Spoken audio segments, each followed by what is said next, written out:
Good morning, viewers. Hello and welcome to the Morning News Show, where we bring you the latest headlines and insightful stories to kickstart your day. I'm Kohina Sharma and you are watching CNN News 18.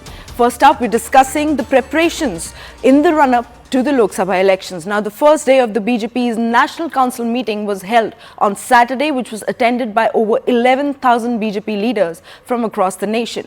Now, the event began with Party President JP Nadda's inaugural speech, elaborating how the BJP juggernaut is here to stay. Now, he also spoke about Modi ki guarantee of a developed India and the key achievements in the last 10 years. Nadda also assured the party leaders and workers of the victory in the upcoming Lok Sabha elections under the leadership of PM Modi.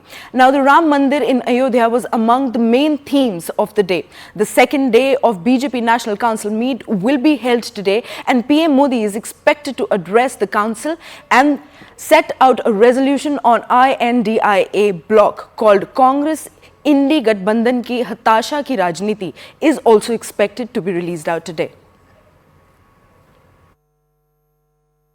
आनंद आप सबको तब आया होगा जब अभी 3 प्रदेशों के चुनाव हुए, राजस्थान, मध्य प्रदेश, छत्तीसगढ़, और यहां भी भारतीय जनता पार्टी और कमल के निशान ने।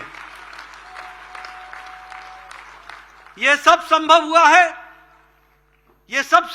है क्योंकि लोगों ने प्रधानमंत्री मोदी जी पर विश्वास किया है। ये सब संभव हुआ है क्योंकि लोगों ने मोदी जी की गारंटी को गारंटी पक्की होने की गारंटी माना है, इसलिए संभव हुआ है।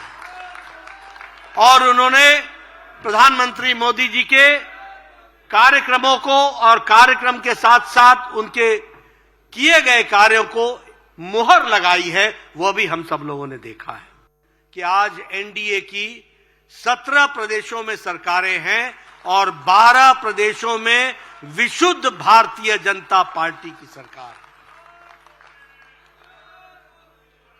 हम उस समय 2014 से पहले लगभग 17.5 की जनसंख्या का प्रतिनिधित्व करते थे। आज हम 58% की जनसंख्या पर प्रतिनिधित्व करते हैं। ये भारतीय जनता पार्टी की सरकारों का और आदरणीय प्रधानमंत्री मोदी जी के कारण हुआ है। 2019 में और 19 के बाद जो हमारे 26 प्रदेशों में चुनाव हुए, उस 26 में से 16 प्रदेशों में भारतीय जनता पार्टी ने अपनी विशुद्ध सरकार बनाई है।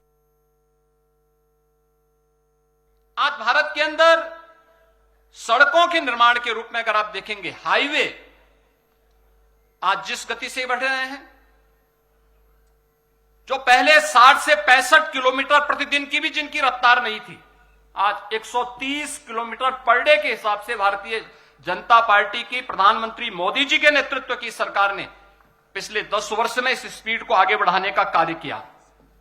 और देश के अंदर न केवल इंफ्रास्ट्रक्चर के लिए 7 एम्स से बढ़कर के 22 एम्स होना, आईएम 13 से बढ़कर के 20 होना, आईआईटीज की संख्या 16 से बढ़कर के 23 होना और मेडिकल कॉलेजेस की संख्या 387 से बढ़कर के 660 होना, यह नए भारत की तस्वीर कह रहा है, जो केवल बोलता नहीं है बल्कि करके दिखाता है। और यह संभव हुआ है प्रधानमंत्री मोदी जी के विजनरी और यशस्वी नेतृत्व में।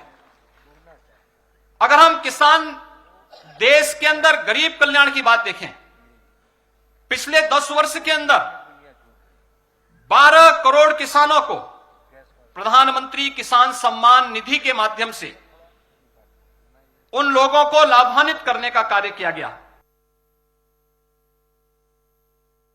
The world is looking for economies which are growing, and who better than India under the leadership of Prime Minister Modi, which is growing at the fastest pace. So the investments which are not wanting to be in those economies, which is now going through recession, want to come to India. So that is one feature of what has been achieved in the last 10 years. Fragile economy, bottom से 5वीं स्थान में जो economy था, उसको ऊपर से 5वीं स्थान पर ले आए माननीय प्रधानमंत्री जी। इसका रिकग्निशन पूरे दुनिया में हो रही है। सेकेंड इंडिकेटर मैं बोलना चाहती हूं हमारे मैक्रो इकोनॉमिक स्ट्रेंथ के लिए। जब 2014 में माननीय मोदी जी सरकार बनाए, हमारे फॉरेन एक्सचेंज रिजर्व सिर्फ $300 बिलियन था, मगर आज $600 बिलियन पार करते हुए we are somewhere in 650-620 billion US. It is not an easy achievement to have a forex come up to that level. What is the message for the youth that the Prime Minister is expected to give today? The country's biggest youth icon is the Honorable Prime Minister. We are all very eagerly looking forward to hearing from him today. A message of optimism, hope and a strength for Viksit Bharat in the Amrit Kal. Annamalai, the biggest target for the BJP in the run-up to 370 will be to get some seats out of 39 in Tamil Nadu. How are you prepared? I think the party is fully prepared. We are hopeful with all the hard work of Honorable Prime Minister Narendra Modi ji over the last 10 years. It will get reflected in this year's Lok Sabha election in Tamil Nadu also. 39 seats, 0 so far for the BJP. You will see, madam. You will see in 2024. Will you be able to do it on your own or will you have to get an alliance? Wait, madam. Senior leaders are there. We will wait. विकसित भारत, मोदी जी की guarantee और राम मंदिर, दो बड़े मुद्दे national convention पे।